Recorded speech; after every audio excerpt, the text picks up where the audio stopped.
السلام علیکم ورحمۃ اللہ وبرکاتہ۔ ان الحمد للہ نحمده ونستعینه ونستغفره ونعوذ باللہ من شرور انفسنا ومن سیئات اعمالنا، من يهد الله فلا مضل له ومن يضلل فلا هادي له، واشهد ان لا اله الا الله وحده لا شريك له، واشهد ان محمدا عبده ورسوله، اما بعد فان خير الحديث كتاب الله، وخير الهدي هدي محمد صلى الله عليه وسلم، وشر الامور محدثاتها وكل محدثة بدعة وكل بدعة ضلالة وكل ضلالة في النار۔ يا أيها الذين آمنوا اتقوا الله حق تقاته ولا تموتن إلا وأنتم مسلمون۔ يا أيها الناس اتقوا ربكم الذي خلقكم من نفس واحدة وخلق منها زوجها وبث منهما رجالا كثيرا ونساء، واتقوا الله الذي تساءلون به والأرحام إن الله كان عليكم رقيبا۔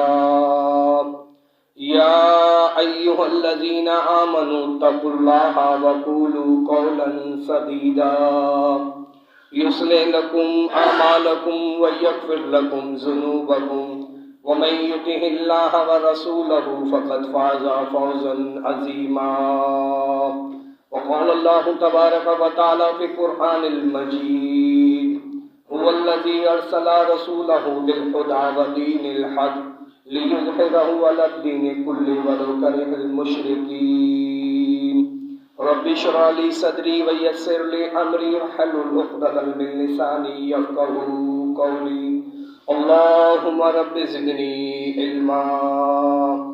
اللهم صل على محمد وعلى آل محمد كما صليت على إبراهيم وعلى آل إبراهيم إنك حميد مجيد۔ اللهم بارك على محمد وعلى آل محمد كما باركت على إبراهيم وعلى آل إبراهيم إنك حميد مجيد۔ اللهم إني أسألك علما نافعا رزقا طيبا وعملا متقبلا۔ بلا شبہ سب تعریفیں اللہ کے لیے ہیں، ہم اسی کی تعریف بیان کرتے ہیں اور اسی سے اپنے گناہوں کی بخشش طلب کرتے ہیں۔ ہم اپنے نفوس کے شر اور اپنی بدعمالیوں سے اللہ تبارک و تعالیٰ کی پناہ میں آتے ہیں۔ جسے اللہ ہدایت دے اسے کوئی گمراہ نہیں کر سکتا، اور جسے اللہ اپنے در سے دھتکار دے پھر اس کے لیے کوئی رہبر نہیں ہو سکتا۔ میں گواہی دیتا ہوں معبود برحق صرف اللہ تبارک و تعالیٰ ہے، اس کا کوئی شریک نہیں، وہ اکیلا ہے۔ اور میں شہادت دیتا ہوں اس بات کی کہ محمد رسول اللہ صلی اللہ علیہ وسلم اس کے بندے اور اس کے رسول ہیں۔ حمد و صلوات کے بعد یقیناً تمام باتوں سے بہتر بات کتاب اللہ کی بات ہے، اور تمام طریقوں سے بہترین طریقہ محمد رسول اللہ صلی اللہ علیہ وسلم کا طریقہ ہے، اور بدترین کام ہے وہ جو دین کے اندر ثواب کی نیت سے اپنی مرضی سے ایجاد کیے جائیں۔ ہر وہ نیا کام بدعت ہے، ہر بدعت گمراہی ہے، اور ہر گمراہی جہنم میں جانے کا سبب بنتی ہے۔ اے ایمان والو، اللہ سے ڈرو جیسے اس سے ڈرنے کا حق ہے، اور تمہیں موت نہ آئے اس حال میں کہ تم مسلمان ہو۔ اے ایمان والو، اللہ سے ڈرتے رہو اور آپس میں رشتہ داریاں توڑنے سے باز آ جاؤ، بے شک اللہ تبارک و تعالیٰ تمہاری نگرانی کر رہا ہے۔ اور جس کسی نے اللہ اور اس کے رسول کی اطاعت کر لی یقیناً اس نے بڑی کامیابی حاصل کر لی۔ میرے محترم بھائیوں، مصنون خطبے کا خلاصہ بھی آپ کے سامنے رکھ دیا۔ اگر تھوڑا سا غور کیا جائے تو یہ مصنون خطبہ جسے نبی علیہ السلام اپنے خطبے میں عیدین کی نماز میں، نکاح کے خطبے میں پڑھا کرتے تھے، اگر اس کے ترجمے میں جس طرح آپ کے سامنے پیش کیا گیا، اس پہ ہی اگر غور کر لیا جائے جو انسان کے لیے بڑی آموزہ نصیحتیں اس کے اندر ہیں۔ اللہ تبارک و تعالیٰ نے اپنے کلام مجید کے اندر اسی آیت میں جو مسنون خطبے میں پڑھی جاتی ہے، یا ایھا الذین آمنوا اتقوا اللہ حق تقاتہ ولا تموتن الا وانتم مسلمون، اے ایمان والوں اللہ سے ڈرو جیسے اس سے ڈرنے کا حق ہے، اور تمہیں موت نہ آئے اس حال میں کہ تم مسلمان ہو۔ اللہ تبارک و تعالیٰ یہاں پر بتا رہے ہیں، پہلے ایمان والا کہہ کر مخاطب کر رہے ہیں کہ ایمان والوں، ہمیں یہ بات سمجھائی جا رہی ہے، ہمیں یہ بات یاد کرائی جا رہی ہے، ہمیں یہ بتلایا جا رہا ہے کہ تم ایمان والے ہو۔ جب ہم ایمان والے ہیں تو ہمیں کیوں بتلایا جا رہا ہے؟ یقیناً میرے محترم بھائیوں، ہم دنیا میں آ کر بہت ساری چیزوں کو بھول جاتے ہیں، دنیا میں آ کر بہت سارے عہدوں کو توڑ دیتے ہیں، حدود کو توڑ دیتے ہیں، بعض وقت ہمیں یاد نہیں رہتا کہ ہم کیا کر رہے ہیں، لیکن ہمارا رب جو سب سے زیادہ یاد رکھنے والا، سب سے زیادہ جاننے والا، ہر ظاہر کا ہر باطن کا جاننے والا، وہ آسمانوں سے بتا رہا ہے، یا ایھا الذین آمنوا، اے ایمان والوں اللہ سے ڈر جاؤ۔ سوال بنتا ہے میرے محترم بھائیوں، اللہ ڈرنے کی بات کر رہے ہیں، اللہ خوف کی بات کر رہے ہیں، کس خوف کی بات کر رہے ہیں؟ اے ہمارے مالک، ہمیں کیا ڈرنا چاہیے؟ ڈرنے کی کون سی اہمیتیں، کون سی صفتیں ہیں؟ یقیناً میرے محترم بھائیوں، بندے کو یہ جاننا ہے، جب وہ پیدا ہوا، پیدا ہونے سے اس کے مرنے تک اسے اپنے رب سے ڈرنا ہے۔ رب سے کیسے ڈرنا ہے؟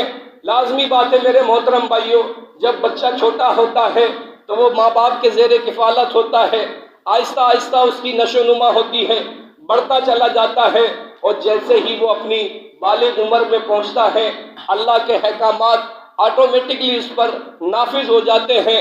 اب یہ آیت اس کے وہاں سے شروع ہو جاتی ہے، اب تیری زندگی یہاں سے ابتدا کر رہی ہے۔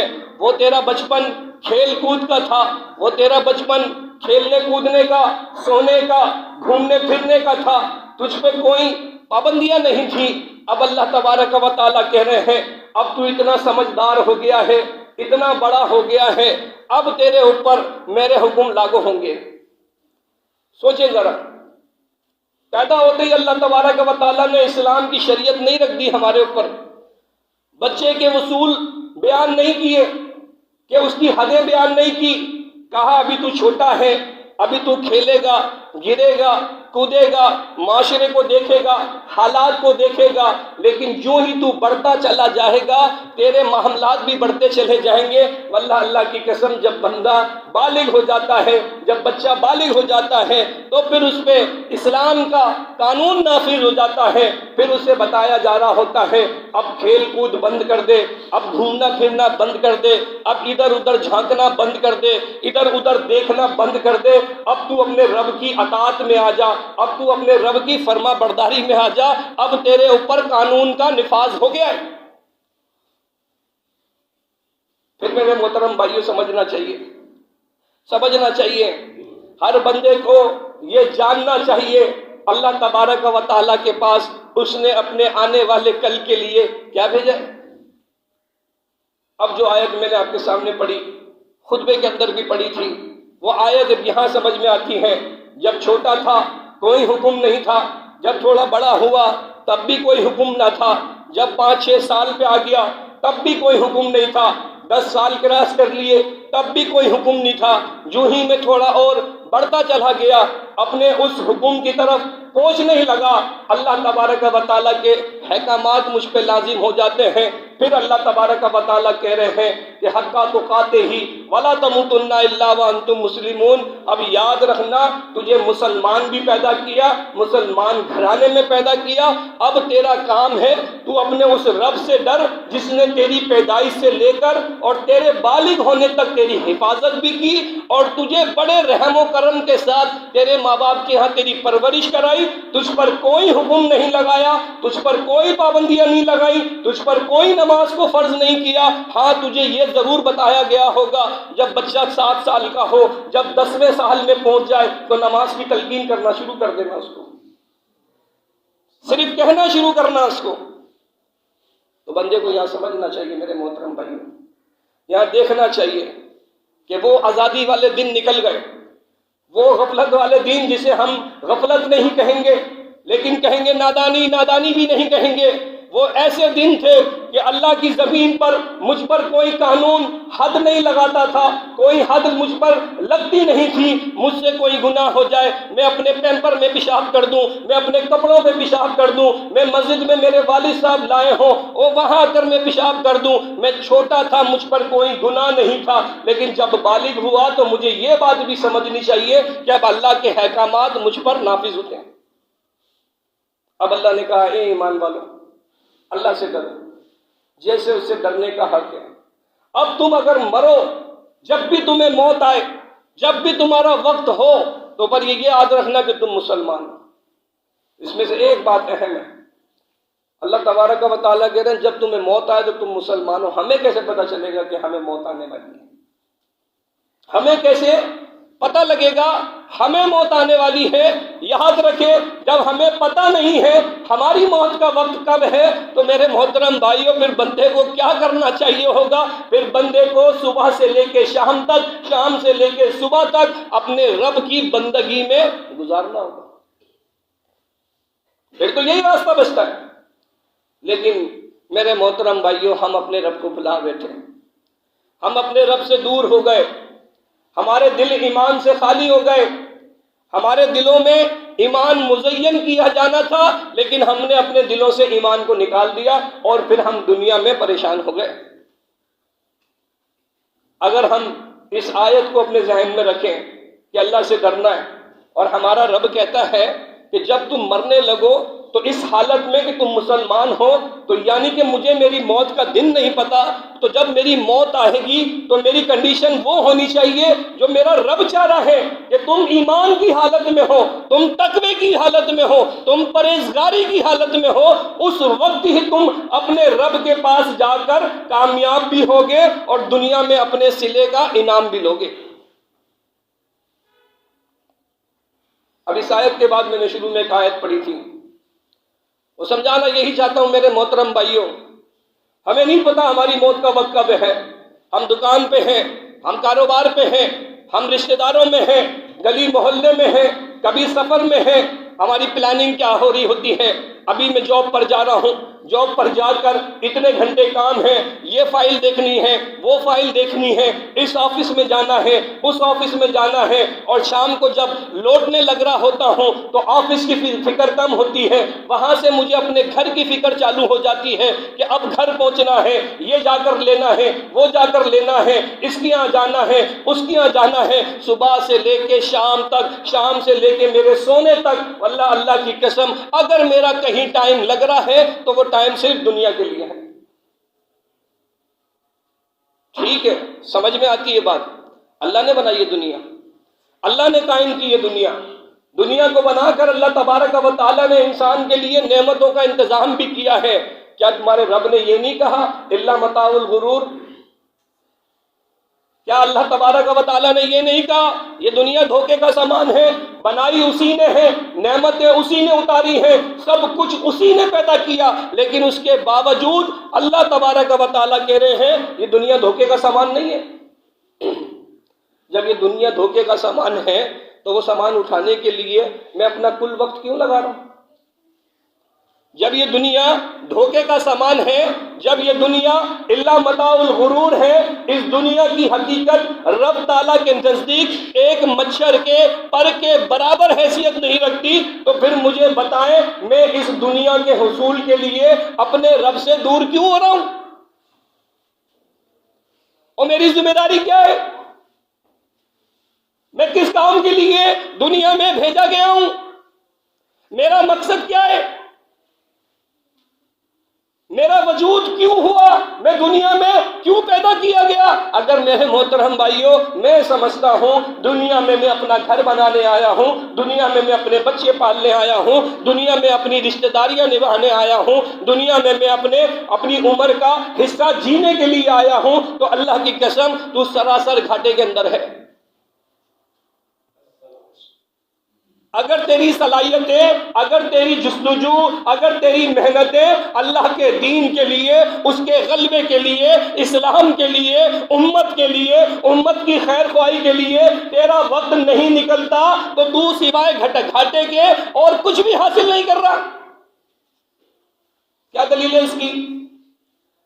میں بتانا چاہتا ہوں اللہ کی قسم، میں آپ کو بتانا چاہتا ہوں، میں اور آپ بیٹھے ہوئے ہیں، ہمارے اندر نسب بھی ہوگا، ہمارے اندر ذات پات کا معاملہ بھی ہوگا، کوئی اونچا ہوگا، کوئی نیچا ہوگا، کوئی پیسے میں زیادہ ہوگا، کوئی پیسے میں کم ہوگا، کوئی نوکری والا ہوگا، کوئی مزدور ہوگا، کوئی اپنے بزنس والا ہوگا۔ یہ ساری ترتیبیں ہمارے اندر نظر آ رہی ہوں گی، لیکن اللہ کی قسم یہ ترتیب بنانے والا کون ہے؟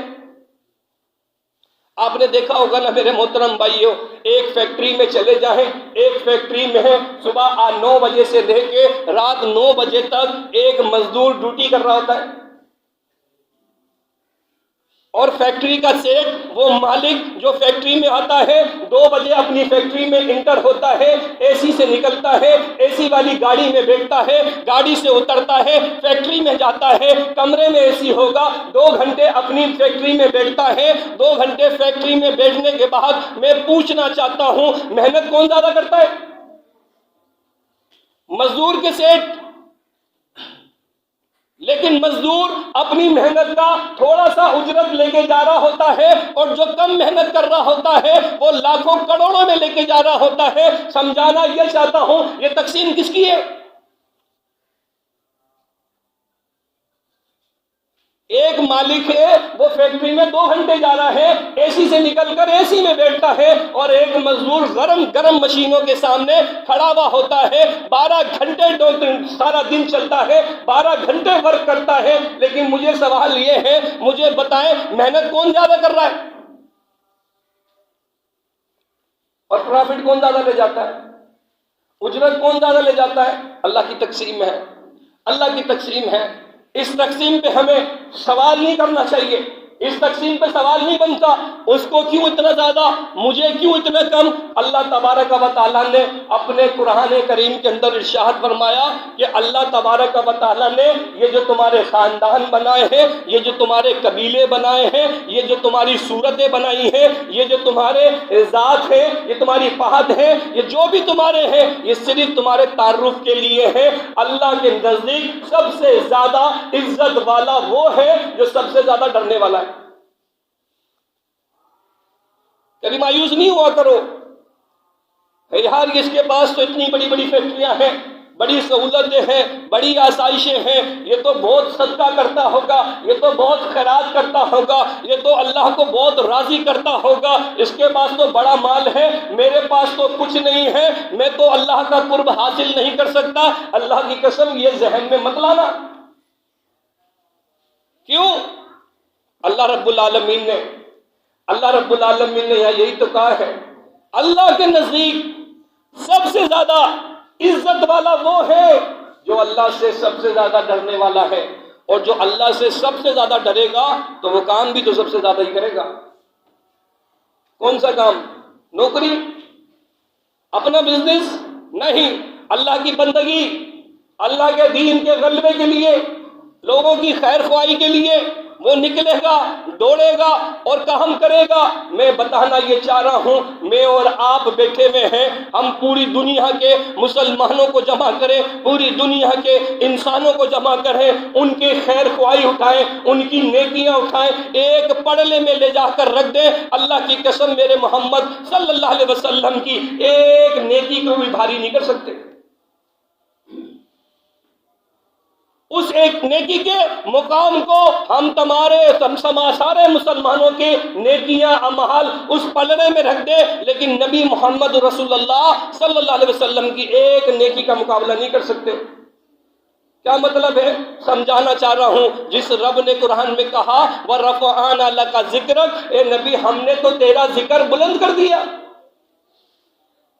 وہ بلند وہ بالا مرتبے پہ پہنچنے والے نبی دنیا کے اندر اللہ رب العالمین ان کے اوپر قرآن نازل کرتے ہیں، جبرائیل آتے ہیں، آ کر کہتے ہیں هو الذی ارسل رسولہ بالہدی ودین الحق، اے نبی ہم نے آپ کو محمد رسول اللہ کو بتایا جا رہا ہے، سمجھایا جا رہا ہے، یہ باور کرایا جا رہا ہے کہ ہم نے آپ کو ایک ہدایت والے دین کے ساتھ بھیجا ہے، ایک حق والے دین کے ساتھ بھیجا ہے، اور یہ آپ پر لازم ہے، آپ کی ذمہ داری ہے اسے تمام ادیان پر غالب کرنا ہے، غالب کرنا ہے، چاہے مشرکینوں کو کتنا ہی برا لگے۔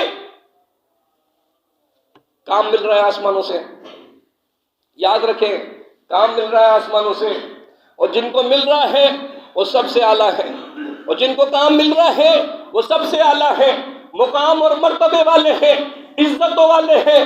اللہ رب العالمین نے اپنے پاس بلایا، معراج پر سفر کرا دی، نبی محمد علیہ السلام کے ہاتھ پر ایسے ایسے معجزے کرا دیے، دنیا آج بھی رشک کرتی ہے۔ اللہ کی قسم کیوں نہ ہو، کیونکہ بڑی شان والے ہیں محمد، ہمارے بڑی شان والے ہیں، بڑی آہن والے ہیں، بڑے مرتبے والے ہیں، لیکن میرے محترم بھائیوں جو جتنا زیادہ محبوب ہوتا ہے کام بھی اتنا ہی زیادہ ملتا ہے۔ اور یہ مقصد سمجھایا جا رہا ہے انسان کو دنیا کے اندر۔ اور یاد رکھو میرے بھائیوں، یاد رکھو، بندہ اپنے آپ سے سوال کرے نا، سوال کرے کیوں آیا ہوں دنیا میں، کیوں آیا ہوں دنیا میں؟ آج میں پریشان ہوں، آج میں طرح طرح کی مصیبتوں میں ہوں۔ میں نبی علیہ السلام کی ایک دعا پڑھ رہا تھا، اللہ کے پیغمبر علیہ السلام ایک دعا فرما رہے تھے، اے اللہ ہم پر ایسے حکمران نازل نہ کر، ایک ایسے حکمران مسلط نہ کر جو ہم پر رحم نہ کرے۔ اللہ کے رسول علیہ السلام دعا مانگ رہے ہیں، اللہ ہمارے اوپر ایسے حکمران مسلط نہ کر جو ہم پر رحم نہ کرے۔ اور آج ہم دیکھیں ہم پر جو مسلط ہیں ہم پر رحم کرتے ہیں یا ظلم؟ لازمی بات ہے آپ کے دل میں یہی جواب آ رہا ہوگا، ظلم کے سوا کیا کرتے ہیں؟ مہنگائی اتنی کر دی لیکن تنخواہ نہیں بڑھی، مہنگائی اتنی کر دی دہاڑی نہیں بڑھی، سارا دن دوڑتا ہوں۔ آج ان لوگوں نے، یاد رکھیں میرے محترم بھائیوں، یہ مہنگائی کا رونا، اللہ کی قسم رونا بند کر دیں، بند کر دیں یہ مہنگائی کا رونا، اور یہ سوچیں کہ ہمارے ذمہ کام جو تھا ہم نے وہ چھوڑ دیا۔ جب ہم نے وہ چھوڑ دیا تو میرے محترم بھائیوں پھر رونا کس بات کا؟ وہ تو مسلط ہوں گے نا۔ میں ایک جگہ بیٹھا ہوا تھا، میرے بھائی مجھ سے سوال کر رہے تھے، میرے بھائی مجھ سے سوال کر رہے تھے کہ حالات اتنے بگڑ گئے ہیں، غریب کا چولہا بند ہو گیا ہے، آج اللہ کے پیغمبر علیہ السلام کی امت بہت زیادہ مشکل میں آ گئی ہے، پورا پاکستان لا الہ الا اللہ کی بنیاد پر ایک آزاد اسلامی ریاست آج مشکلوں کا شکار، آج یہ ملک دور کسی لائن میں، ملکوں کی لائن میں دور کسی جگہ کھڑا ہوتا ہوا نظر آ رہا ہوتا ہے۔ میرے محترم بھائیوں اس کی وجہ کیا ہے؟ ذمہ دار کون ہے؟ قصوروار کون ہے؟ کیا چاہتے ہیں یہود و نصارہ؟ اللہ کے رسول علیہ السلام کے لیے اس آیت میں کیا فرمایا تھا کہ اس دین کو تمہیں غالب کرنا ہے۔ دین کو غالب کرنا سمجھتے کیا ہے؟ یہ جو آپ کے بنیادی حقوق ہیں نا، یہ دین ہے، دین یہ اسلام ہے۔ اسلام ہمیں یہ قانون سکھاتا ہے، اسلام ہمیں یہ راستہ بتاتا ہے۔ ایک دوسرے کے حقوق کیا ہیں؟ مسلمان کے حقوق کیا ہیں؟ مسلمانوں کے معاشرے کے حقوق کیا ہیں؟ تمہارے درمیان اگر غیر مسلم رہتے ہیں ان کے حقوق کیا ہیں؟ یہ ساری چیزیں اسلام بتاتا ہے۔ کوئی بھوکا ہے، کوئی بیمار ہے، کوئی کسی کے یہاں چولہا نہیں جل رہا، کسی کے بچے بھوکے ہیں، کوئی علاج کے کسی کے پاس پیسے موجود نہیں ہیں، یہ کس کی ذمہ داری ہے؟ جو وہ خبر گیریاں کرے گا، یہ تو ریاست کی ذمہ داری ہے، یہ تو حکمرانوں کی ذمہ داری ہے۔ لیکن حکمران اپنی ذمہ داریاں کیسے پوری کریں گے؟ وہ تو آپ کو دیکھنا پسند نہیں کرتے، وہ تو آپ کو ملنا پسند نہیں کرتے، وہ تو آپ کی گلی محلے میں آنا پسند نہیں کرتے۔ کل تک جو سائیکلوں پہ گھومتے تھے آپ لوگوں کے سامنے، آج وہ بڑی بڑی گاڑیوں میں گھوم رہے ہیں، تو ان کو بڑی گاڑیوں میں بٹھانے والے کون؟ لازمی بات ہے میرے اندر سے ہوں گے، آپ کے اندر سے ہوں گے، ہمارے بچے ہوں گے، ان کے بچے ہوں گے، مل کر ان کو اس مقام پر لاتے ہیں، اونچے مقام پر بٹھا دیتے ہیں، اور بٹھانے کے بعد وہ اپنی اوقات بھول جاتے ہیں، وہ اپنی حیثیت بھول جاتے ہیں، وہ اپنے رب سے ڈرنا بھول جاتے ہیں، اور پھر جا کر یہود و نصارہ کی منڈیوں میں اپنی بولیاں لگواتے ہیں، ان کی گودوں میں جا کر بیٹھ جاتے ہیں، اور امت کو بھول جاتے ہیں، امت کو بھول جاتے ہیں کہ امت کس حال میں ہے، اور ان کی گودوں میں جا کر اپنی بولیاں لگوا رہے ہوتے ہیں، اور بولیاں لگوا کر اپنے پیسے کھٹے کر رہے ہوتے ہیں، اور سمجھ رہے ہوتے ہیں کہ دنیا ہی ہماری جنت ہے۔ میں کیا بتانا چاہ رہا ہوں آپ کو، میں کیا بتانا چاہ رہا ہوں، اور میں یہی سمجھانا چاہ رہا ہوں، والذی ارسل رسولہ بالہدی ودین الحق۔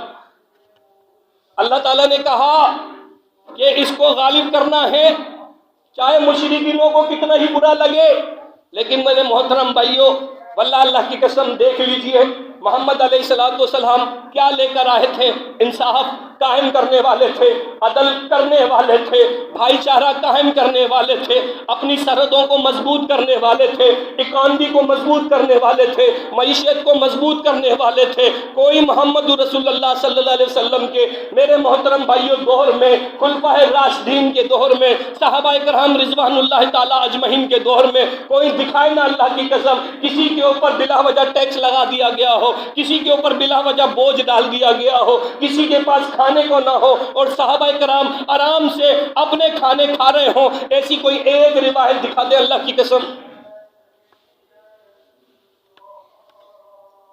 میں نے آپ کے سامنے کافی ٹائم پہلے بھی یہ ذکر کیا تھا، او بھائی یہ یہود اور نصارہ، آج یہ دنیا کے طاقتور لوگ جو اپنے آپ کو طاقتور کہہ رہے ہوتے ہیں، واللہ اللہ کی قسم تم اپنے آپ کو طاقتور کہہ رہے ہوتے ہو، ہم بھی انسان ہیں لیکن ہم اللہ کے آگے جھکنے والے ہیں، محمد علیہ السلام کی اطاعت کرنے والے ہیں۔ ہم تو اس سے ڈرتے ہیں جس نے سب کو پیدا کیا ہے، ہم تو اس سے ڈرتے ہیں جس کے مٹھی کے اندر یہ دنیا ہے، یہ ساری چیزیں ہیں۔ میرے محترم بھائیوں یاد رکھ لیجئے، یاد رکھ لیجئے اللہ کی قسم، وہ چاہتے کیا ہیں؟ وہ چاہتے ہیں کہ تم مسجدوں میں بیٹھ جاؤ، مسجدوں میں سمیٹ کے بیٹھ جاؤ، مسجدوں میں آ کر اللہ اللہ کے ذکر کرنے لگ جاؤ، مسجدوں سے باہر نہ نکلو، تم دین سمیٹ کر حاجی صاحب، سیٹ صاحب، زکاتی صاحب، قرآن والے، محمد والے، تم سارے آ کر مسجدوں میں بیٹھ جاؤ، مسجدوں میں بیٹھ کر اللہ اللہ کے ذکر کرنے لگ جاؤ۔ اللہ کی قسم ہمیں تم سے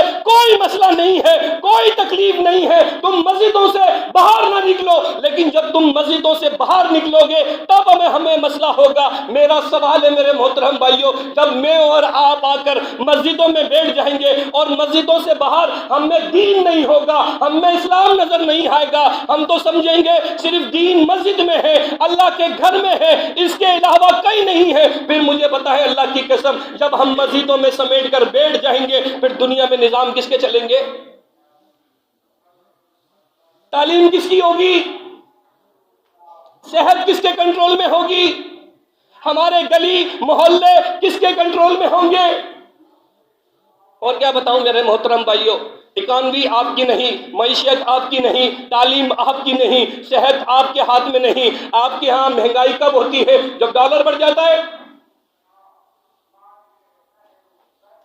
ایسی قومیں ہی میرے محترم بھائیوں، ایسی قومیں ہی جو اپنی روایت کو بھول جاتی ہیں، جو اپنی تاریخوں کو بھول جاتی ہیں، جو اپنے اسلاف کے طریقوں کو بھول جاتی ہیں، اور دنیا میں عیش و عشرت حاصل کرنے کے لیے الا متاع الغرور کے سامان، دھوکے کے سامان میں پڑ جاتی ہے۔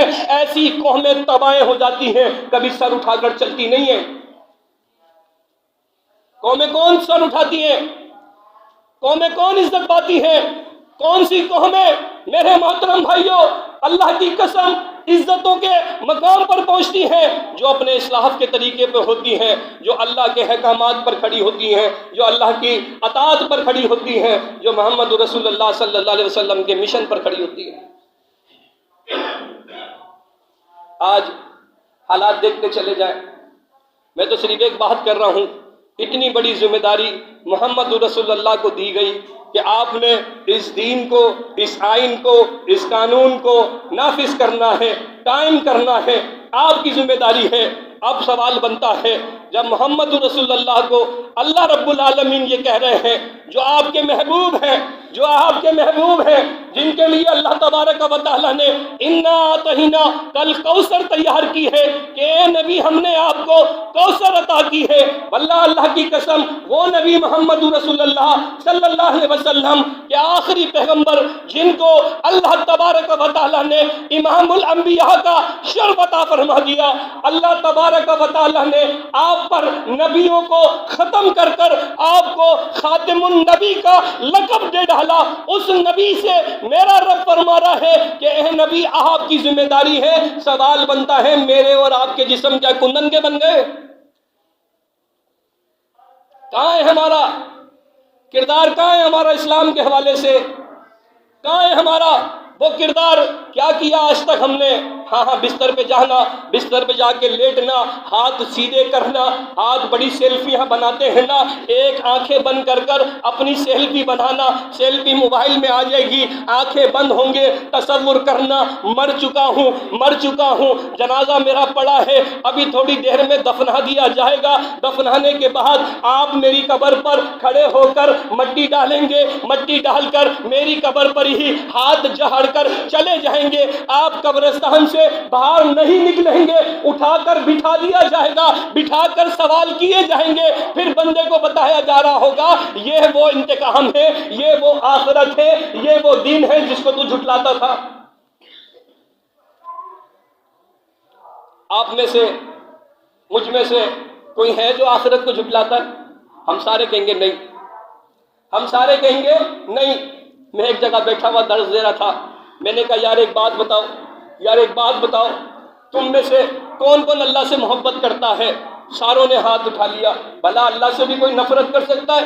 اللہ سے تو محبت ہی کی جاتی ہے، وہ سب کا رب ہے، ہم مسلمان ہیں۔ میں نے کہا ہاتھ نیچے کر لو، ابھی دعویٰ چیک کر لیتے ہیں۔ اب مجھے یہ بتاؤ تم میں سے کس کس نے فجر کی نماز ادا کی ہے؟ 3 ہاتھ اٹھیں۔ مجمع میں سے، مسجد میں بیٹھے تھے جھوٹ بھی نہیں بول سکتے تھے نا، مسجد میں بیٹھے تھے جھوٹا ہاتھ بھی نہیں اٹھا سکتے، کرا باہر تو بول دیتے ہیں۔ اب ہم اتنے گئے گزرے ہو گئے کہ اب جھوٹ مسجدوں میں بھی بولیں گے، اس لیے شرمندگی کی وجہ سے ہاتھ نیچے تھے۔ میں نے کہا ابھی تھوڑی دیر پہلے ہمارا دعویٰ تھا ہم سب اللہ سے محبت کرتے ہیں، اب اس دعوے میں ہم کتنے سچے ہیں یہ فیصلہ کون کرے گا؟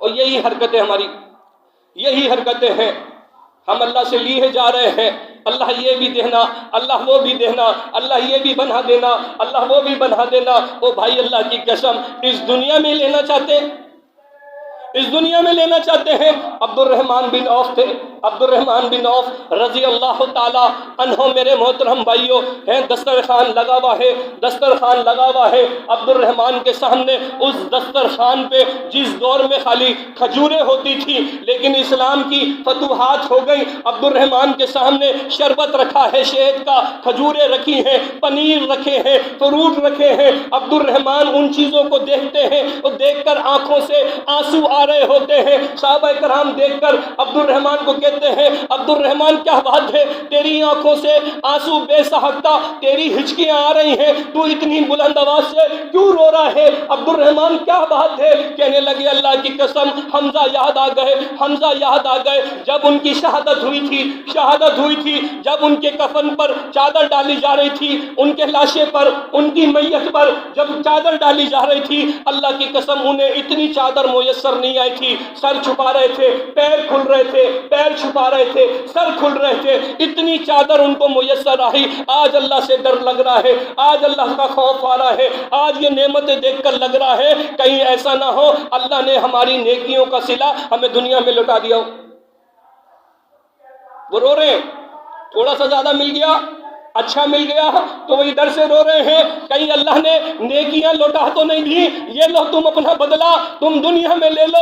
ہم بھی یہی چاہ رہے ہوتے ہیں، نماز پڑھتے ہیں، حرام کاریاں کرتے ہیں، نماز پڑھتے ہیں، گناہ کرتے ہیں، نماز پڑھتے ہیں، ناچ گانے کرتے ہیں۔ میں تو حیران ہوتا ہوں اللہ کی قسم، نام لینے والے توحید پرست، دعویٰ کرنے والے اپنے آپ کو قرآن و سنت کا، گھر میں شادیاں بج رہے ہوں، گھر میں ناچ گانے ہو رہے ہوں، پورے محلے کو پیغام دے رہے ہوں، دیکھو ہم ہم قرآن و سنت والے، ہم تو رب کی نافرمانیاں کریں گے، ہم تو دنیا میں وہ کریں گے جو ہماری مرضی ہوگی۔ ہم نے ایک نعرہ سنا تھا، میرا جسم میری مرضی، وہ فاحشہ عورت نکل کر نعرہ لگاتی ہیں میرا جسم میری مرضی، وہ اللہ کی نافرمان عورتیں روڈوں پہ نکل کر کہہ رہی ہوتی ہیں میرا جسم میری مرضی۔ تو کیا میں نہیں کہہ رہا ہوتا میرا گھر میری مرضی، میرا پیسہ میری مرضی، میری اولاد میری مرضی، میں جو چاہے جو کروں، میں جو چاہے وہ کروں؟ یاد رکھو میرے محترم بھائیو، اس وقت اعلانات پہ اعلانات ہو رہے ہیں، اعلانات پہ اعلانات ہو رہے ہیں، آج یہ چلا گیا، آج وہ چلا گیا، آج اس کا ہو گیا، آج اس کا ہو گیا، کل آپ میرا سن رہے ہوں گے یا میں آپ کا سن رہا ہوں گا، کسی نہ کسی کی پہلے باری آنے والی ہے۔ یاد رکھ لیں قبر میں کوئی ایک رات ہماری پہلی رات ہوگی، اس رات کی تیاری ہم میں سے کسی کی نہیں ہے۔ کیا کرنا چاہتے ہیں؟ اللہ سے انعامات چاہیے یا نہیں؟ اگر اللہ سے انعامات چاہیے تو میرے محترم بھائیوں کام تو اتنا کرنا پڑے گا جتنا صحابہ نے کیا۔ صحابہ نے، اللہ نے تو قرآن میں یہ دلیل بنا دی کہ تم ایمان ویسے لے کر آؤ، تم ایمان ویسے لے کر آؤ جو تم سے پہلے والے لے کر آئے ہیں، انہیں ایمان میں جھنجھوڑ دیا گیا، بھوک سے ستایا گیا، پیاس سے ستایا گیا، گھر بار مال جان سب کچھ اللہ کے راستے میں لٹا کر کہنے لگے کیا ہمارا رب ہم سے راضی ہو جائے گا؟ اور ہمارا قدم تو مسجد تک نہیں اٹھتا، ہمارا قدم مسجد تک نہیں اٹھتا، اور آ کر 2 سجدے کر کر کہہ رہے ہوتے ہیں اللہ جنت الفردوس میں وہ والی جگہ عطا کریے جہاں میرے نبی ہوں گے۔ ہیں بڑا سوال کرتے ہیں، کام کچھ نہیں کرتے، سوال بہت بڑا کرتے ہیں۔ یاد کر لو میرے محترم بھائیوں، یاد کر لو اس آخرت کے دن پر یقین کر لو جس یقین کو ہم بھلا بیٹھے ہیں۔ اللہ سے ہم دعا کرتے ہیں اللہ تبارک و تعالی ہم نے جو کچھ سنا ہے ہمیں صحیح معنوں پہ عمل کرنے کی توفیق عطا فرما۔ اللہ ہمیں اور ہماری اولادوں کو اللہ اپنے دین کی خدمت کے لیے چن لے۔ اللہ مجھے میری نیکیوں کا صلہ دنیا میں نہ دینا، اللہ بھلے بھوکا رکھیو مجھے، اگر تیری آزمائش ہے اللہ بڑے نعمتوں سے دور رکھیو، پر میں نے جو نیکی کی ہو اللہ اس کا صلہ مجھے دنیا میں مت دے دیو، اللہ اس کا صلہ میں آخرت میں چاہتا ہوں، اللہ مجھے اس کا صلہ آخرت میں دیو۔ اگر آخرت میں محروم ہو گیا تو اللہ میں ہلاک ہو جاؤں گا، میں تباہ ہونے والوں میں سے ہو جاؤں گا۔ دنیا ہماری اتنی پریشان ہے، ہم تو سکون نہیں پا رہے، اگر دنیا اتنی پریشانی والی ہے تو پھر سوچو جہنم کیسی ہوگی، جہنم کیسی ہوگی۔ ہم جہنم سے دور ہونے کے لیے آئے ہیں، ہم دنیا میں وہ کام اس لیے کرتے ہیں کہ جہنم سے دور ہو جائے، جنت میں داخل کر دیے جائے۔ اس جنت کو پانے کے لیے میرے نبی تکلیف اٹھاتے ہیں، میرے محمد صلی اللہ علیہ وسلم پر تکلیفیں ڈالی جاتی ہیں، اور تکلیفیں کس نے نہیں اٹھائی؟ تکلیفیں یوسف نے اٹھائی، موسیٰ نے اٹھائی، ہارون نے اٹھائی، عیسیٰ نے اٹھائی۔ میرے محترم بھائیوں ابراہیم خلیل اللہ آگ میں جا رہے ہیں، سب کچھ تکلیفیں اٹھا رہے ہیں اللہ کے لیے۔ آؤ سمجھانا چاہتا ہوں اللہ سے محبت کرو، اللہ سے دل لگاؤ، اللہ کی یاد میں اللہ کے ذکر میں اپنے آپ کو اپنے اہل و عیال کو مشغول کرو، بچاؤ۔ قوا انفسکم واہلکم النار سے اللہ رب العالمین نے کہا اپنے آپ کو بھی اپنے گھر والوں کو بھی آگ سے بچا لو۔ اللہ سے دعا کرتے ہیں اللہ مجھے صحیح معنوں میں قرآن و سنت پر عمل کرنے کی توفیق عطا فرما دے۔ اللہ رب العالمین مجھے ادخلوا فی السلم کافہ، اسلام میں پورا داخل ہونے کی توفیق عطا فرما دے۔ اللہ زندہ رکھے تو اسلام پر موت عطا فرمائے شہادت والی۔ سبحان ربک رب العزت عما یصفون والسلام علی المرسلین والحمد للہ رب العالمین۔